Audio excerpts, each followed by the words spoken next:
as with Marx himself, for all he tried to dispel it, by the future of illusion in the catastrophe of the past, about which one may say, and I've said it, taking a cue from the later Freud, what accounts for his tragic view in civilization and its discontents.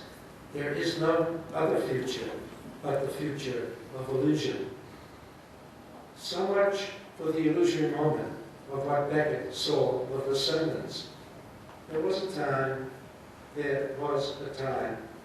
in his early historic assumption where he sublimated, in the anguish of a young man struggling to be an artist, his own pretentious doubts and grievances, but with the vulgar, uncultivated, terribly clear and personal ideas of the unread intelligentsia, who never understand his desire, inherited from German Romanticism, for a wild, rebellious surge that, aspiring violently towards realization in sound, would restore the inexplicable bombshell perfection that came with Promethean fire.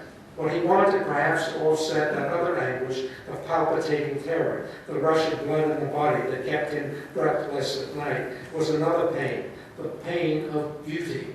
The pain of beauty, which has been dismissed since deconstruction, along with vision and imagination, especially when the words are capitalized as transcendental signifiers.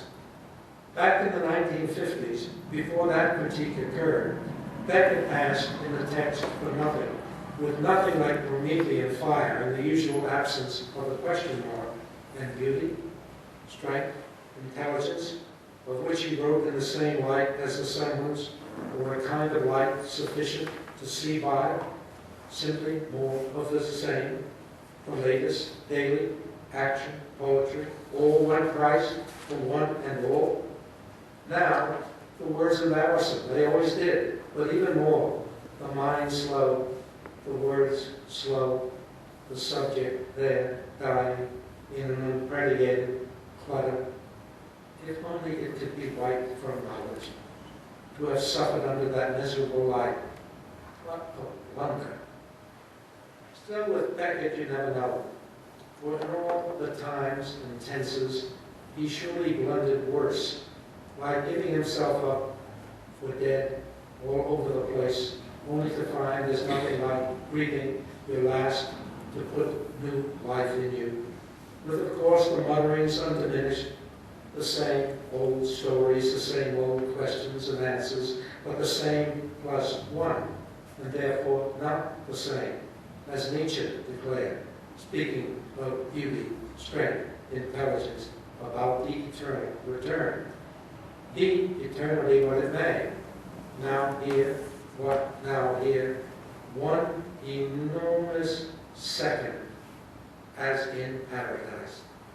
Within a page or so of the shorter prose, it's possible to move with nuances of disdain for each new nuance, from desolation to nostalgia to transcendental longing for the outside prospect of some otherness there, or maybe there on the inside, others invisible, or from whatever it was in the semblance, to thoughts in a dry season, not quite like T.S. Eliot's, whom Beckett early admired, not quite the wasteland either, but on a Sunday morning, with no paradise to be lost, as Wallace Stevens.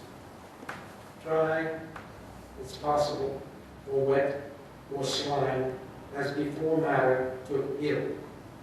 And then the familiar sensation, with slime, if that, the originary place, as when he was still unborn, some continuity with a woman. Is this stuff air that permits you to suffocate still, almost audibly at times? It's possible. A kind of air, says the voice of a text for nothing, turning to one more memory, one last memory. It may help to abort again. But will memory never cease? For that aborting again suggests what Beckett apparently said about himself to the psychoanalyst Wilfred Bourdieu about an inadequate parturition, still unborn when he was born, and out of breath repeatedly. As for the dry season, however, there were signs of renewal there, and if not eternal, it was nonetheless the return to what, no matter, the return unscathed, always a matter for wonder. What happened? Is that the question? Encounter? Bang! No. No Big Bang either, nor creation myth that day. It is something more than a semblance, nothing more than a glow. Red, far, at night in winter. Oh, that's worth having. That must have been worth having. Sometimes you can maybe see it, sometimes you have to listen. And keep what you hear in mind. A voice comes to one in the dark. Imagine. After the opening line from company, triple space, section break, aphoretic silence, for the sake of imagining, the one on his back in the dark, this he can tell by the pressure on his hind parts. The pronoun this, confounding what can he tell? That he is in the dark, or that the voice comes, and how the hind parts certify that, or if it is the voice by virtue of this or that, what exactly can he tell of it, or being in the dark itself, by how the dark changes when he shuts his eyes, and again when he opens them again, whatever we imagine, he, whoever he is, must acknowledge the truth of what is said, but by far the greater part of what is said cannot be verified. Which is, of course, the way with Beckett. For, why, or, why in the dark, or in the same? And whose voice is asking this? Who asks whose voice is asking this? Of course, we never know. But whatever is there to know, or as here, right here, in this room now, a certain mental activity, high order, low order, or crawling, the mute count, grain by grain in the line, as at the beginning of endgame, with the futile desire to be finished. It must be finished. It must be nearly finished. Closed impossible heap. But the mute count not so punishing, nor those grains so metaphysical, the futile desire to be finished, though of what we can't be sure in the arithmetical introspection. 1, 2, 3, 4, 1. Knee, hand, 2. 1 foot, till, say, after 5, he falls. Then, sooner or later on, from north, anew. 1, 2, 3, 4, 1. I could go on, but I won't go on. I'll keep in company. Whatever it is that, with no end for his pains, might set his mind in motion. His mind, mine, the mind needs company.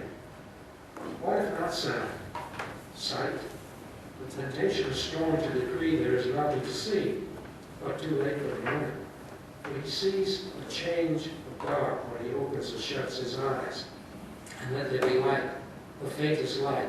Should they happen to be open, no longer perceived in the time it takes the lid to fall, the seeing, unseeing, and so with taste or touch, a thrust of ground against his bones, all the way from calcanium to philoprogenitiveness, ever failing better, a consensus of the senses, smell, his own, or a rat long dead, or some other carrier, yet to be imagined.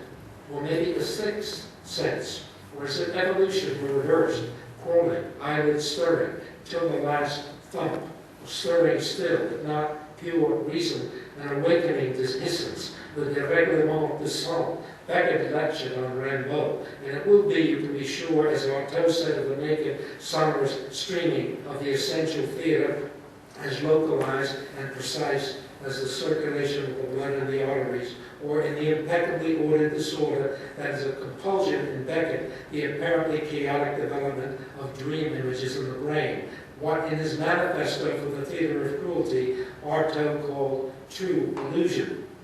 And while there's a far cry between them, not only Artaud's actor signaling through the flames, whom Beckett would never direct, there is in both a rigorous intellectuality, and as Artaud